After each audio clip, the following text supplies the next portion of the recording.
sekian ribu hektar kakao yang terbaik.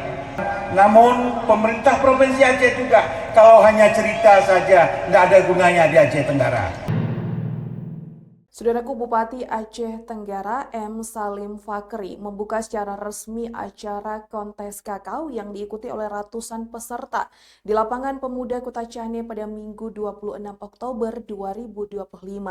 Berikut informasi selengkapnya.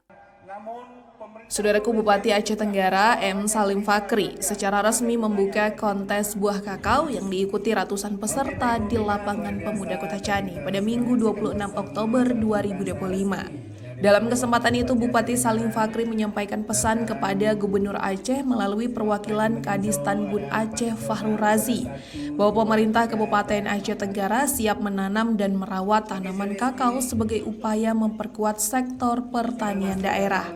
Ia menjelaskan keterbatasan anggaran daerah atau APBK membuat pihaknya berharap dukungan dari anggaran Otsus maupun APBA untuk membantu penyediaan bibit kakao bagi para petani di Aceh Tenggara.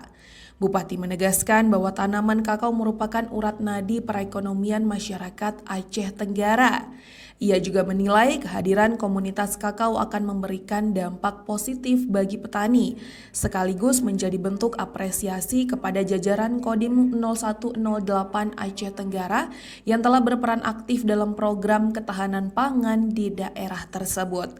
Menurutnya, keberhasilan pembangunan sektor pertanian di Aceh Tenggara tidak terlepas dari sinergi antara pemerintah kabupaten, dunia usaha, dan seluruh pemangku kepentingan yang terus mendorong kemajuan program ketahanan pangan.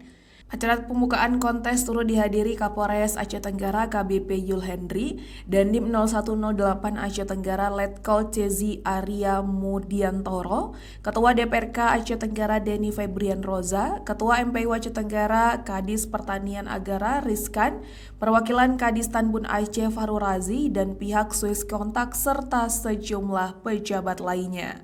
Semangat petani kita untuk memajukan komoditas kakao, salah satu urat nadi perekonomian di Kabupaten Aceh Tenggara. Kesuksesan pembangunan pertanian di Aceh Tenggara tidak lepas dari adanya sinergi antara tiga pilar, yaitu pemerintah daerah, dunia usaha, dan seluruh stakeholder yang ada di lapangan.